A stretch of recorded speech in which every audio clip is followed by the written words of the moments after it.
Hello again, I'm Charlene Green, and I am so happy today to be with you and introducing you to my dad, Dr. John Taylor. And Dr. Taylor has been serving people for over 40 years, really to empower them to have better lives, better quality relationships, to understand themselves and understand many of the nuances of emotion and behavior. And today I'm so excited because you're going to get to learn about the 5 misbehaviors and really understand what people are seeking and why maybe they're behaving the way they are. And this is very valuable with our children. I know I can't learn enough about these topics and wish I had really been able to watch these webinars when I was parenting my small children and even as young adults. So I'm very excited for you today to have this opportunity. John has been serving people, as I said, for over 40 years in the field of psychology and as a psychotherapist. He's written over 24 books and many pamphlets and many guides and tools. And now they're all housed at the Parentology website, really for you to be able to grab those, use those, and that's what these little mini trainings are for as well. So if you haven't seen the other ones, pop in there, you can see them there. And I know today you're gonna get a lot out of this. So without further ado, I'm gonna turn it over to Dr. John Taylor. Thank you, Charlene. And thank you for coming today. I'm so glad we can have these few moments together. I wanted to talk with you today about misbehavior and what is lurking underneath misbehavior. The mechanisms, motives, the needs, desires, why people misbehave. People of all ages. Children aren't the only people who misbehave. So misbehavior is actually easy to diagnose and crack the code of.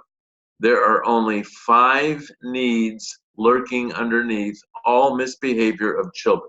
Every time a child, teenager, or adult misbehaves, he or she is trying to meet an unmet need. And basically, there are 5 of them. So, to unveil this, we take a look at the 5 needs. The first human need that all human beings have is the need for pleasant interaction with others, to be accepted, to be liked, to be appreciated, to be welcomed into groups and committees. None of us likes to be rejected. We all want to have positive interactions with other people, or what I like to call social impact on others, to be noticed and appreciated. Now, there's nothing wrong with having that need, and you've found good ways to meet that need. You're nice to people, they're nice to you back. They notice that you gave them a gift, they appreciate what you did. You do a favor for someone, they notice it and appreciate it. You simply find yourself associating with people who are friendly to be around, and you're friendly to them. Now, what if the child doesn't get that need met?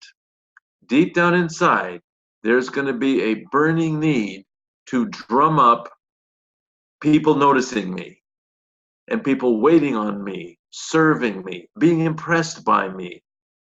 And I'm going to sink into the first kind of misbehavior. It's actually the most common motive or mechanism behind misbehavior under age 8. And I will be about seeking interaction with people, but it's inappropriate seeking. I call it seeking undue interaction, commonly known as attention seeking, but actually it should be interaction seeking. So we have the clown in the classroom who cracks the jokes and makes the wisecracks, and ripples of laughter trickle through the classmates. But what is he getting? He's not getting love. He's not getting positive interactions. He's getting, in fact, classmates disgusted with him. No. So he's getting counterfeit love because he's asking for it in the wrong way. He's doing the number 1 kind of misbehavior of children under age 8, and that is seeking undue attention or service.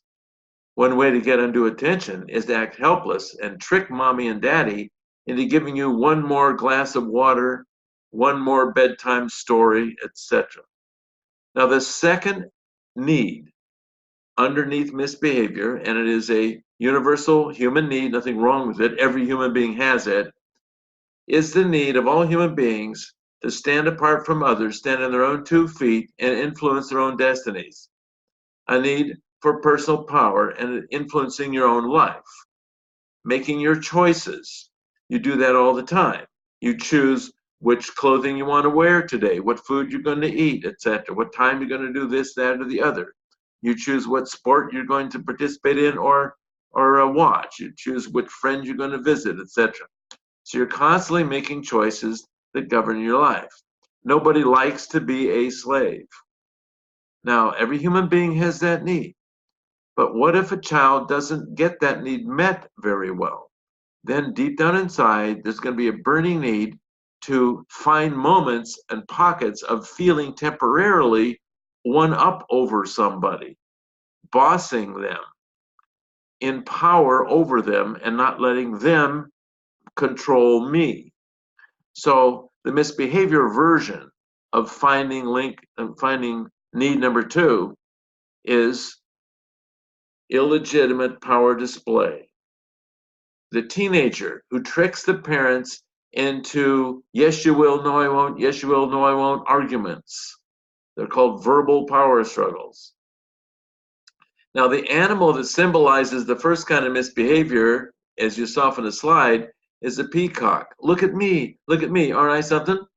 I think the animal that symbolizes the second kind of misbehavior, illegitimate excessive power displaying, would be an animal that gets its way no matter what, and that would be a grizzly bear. Please do not argue with a grizzly bear over what he wants to do, because you're not going to win. I want what I want when I want it. I'll take whatever I want. If you get in my way, I'll overpower you. So it's a cute little symbol that sort of reminds us of what the power struggling teenager is all about. Incidentally, there's a little secret to this kind of misbehavior.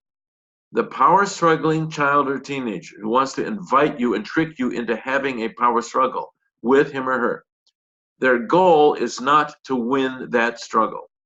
Their goal is to be in that struggle. The longer they can trick you into yes you will, no I won't, yes you will, no I won't, the more power they feel.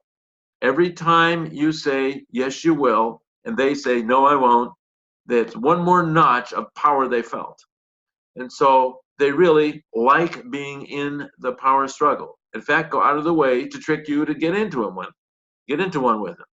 So power struggling is one form of illegitimate power display. Other forms are being bossy to children. Let's play Parcheesi. I'll go first. I'll use the red markers. You use the blue ones. Well, what kind of person is that to play with? Well, the person who's dominating you. And it's getting their jollies by excessive power display. Now, the third kind of misbehavior, incidentally, the power display misbehavior, is the most common form of misbehavior between age 8 and age 18. Now, safety and nurture is the third emotional need that all human beings have that serves also as a motive for misbehavior. So some misbehavior is actually aimed at feeling safer. I'm not safe enough. People are hurting me, so I need to be safe. I know I'll hurt them and drive them away. I'll be so mean and nasty, they will be afraid to come near me and hurt me anymore. I want a reputation as being mean, so I will bully people. I will attack people, not only as revenge after they've hurt me, but even before they hurt me, and if they're not even trying to hurt me. So the animal that would symbolize a hostile, aggressive approach to life, there are many, many such animals, but I think the animal that best symbolizes that most people would be aware of, would be a crocodile. Now, no other creature uses crocodiles as prey, except preying on infant baby crocodiles. But an adult crocodile, there's no creature that will use it as a prey. The animals know, stay away from those. And the crocodile isn't going to give you much warning.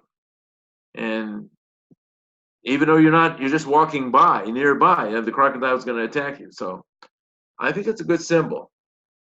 So here we have our sort of delinquent, hostile, the playground bully, very aggressive, and they'll pick on people who are not their athletic equals too, in order to ensure that they can indeed get a reputation. It's sort of like a reputation of being mean and nasty. Why?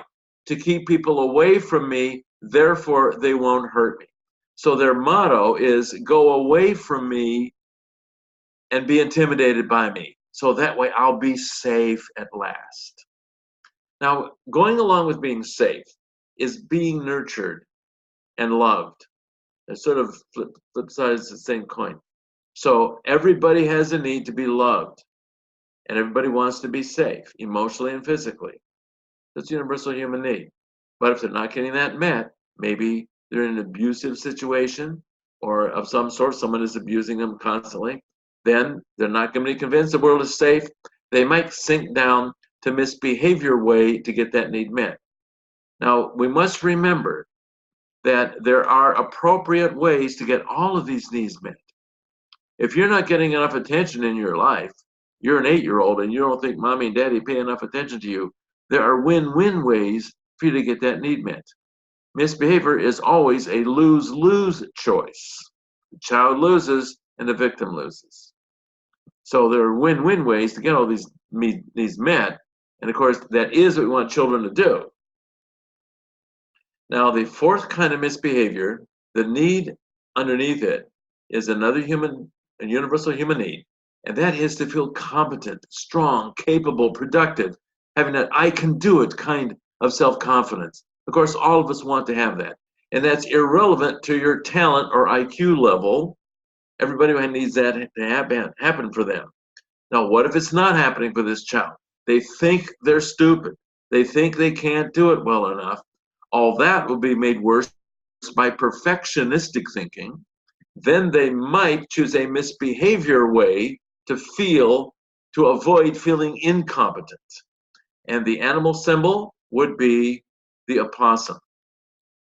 Go away from me and don't make any demands on me. I'm not going to try that because I know I wouldn't be good enough at it. And the sting of being incompetent one more time would be too hurtful. So I'm going to opt out. I will cop out and drop out. So really avoiding being responsible, avoiding being dutiful, avoiding trying hard, and succumb to the strangling grip of perfectionism, which means since I can't do it perfectly, I just won't even do it at all. And so here we have the teenagers whose lives are spent strung out on drugs rather than attending classes diligently and responsibly at school. So here we have the person who wants to drop out of life, who doesn't want to have a job. I've talked to one young adult and said all he wants to do is sit around and smoke marijuana. He doesn't want a job, just give me more marijuana. That'll make me happy. Well, that's the fourth kind of misbehavior, avoiding responsibility and participation in life. Now, there are win-win ways to feel more competent. If you don't think you can do something well enough, there are win-win ways to get that. But a lose-lose choice is simply stop trying at all. And that is that kind of avoidant misbehavior. The fifth kind of misbehavior is in response to the fifth emotional need that all human beings have. And that is the need for stimulation and excitement. Now, you've found win-win ways to meet this in your life. You have hobbies, entertainments. If you get bored, you found win-win ways to go not be bored, that don't hurt anybody and don't hurt you. But a misbehavior version of that would be creating excitement that is destructive in nature, just like a gopher, very, very busy, but tearing up lawns, tearing up the gardens. So the vandalism, spraying graffiti, entering old buildings, setting fires to them, Halloween prank type of things, mostly property destruction kinds of things. These are sort of destructive ways to get entertained. I think I'll shoot that stop sign with this shotgun here, that kind of stuff. Now, there are win-win ways to meet all 5 of these needs. If you're bored, there are lots of things you can do that don't hurt anybody, that are not misbehavior, to get on board. And if you don't think you get enough love, lots of ways to sharpen your ability to attract friends, sharpen your social skills. If you don't think you have enough power, lots of ways to find more power, putting yourself in circumstances where you are free to make choices. If you don't think you're getting enough safety and valuing of you. There are win-win ways to get that. And if you don't think you're competent enough, to win-win ways to get your competence back. In other of these trainings, I'll tell you those ways. But right now, I want you to know that's the code of misbehavior. First of all, ask yourself, which animal is this kid being here? What is the goal he's hunting for? Now, what are win-win ways I can help him or her meet those? That's the way to deal with misbehavior. And the answer to misbehavior is not to punish it, nagging, screaming, timeout. It's not that.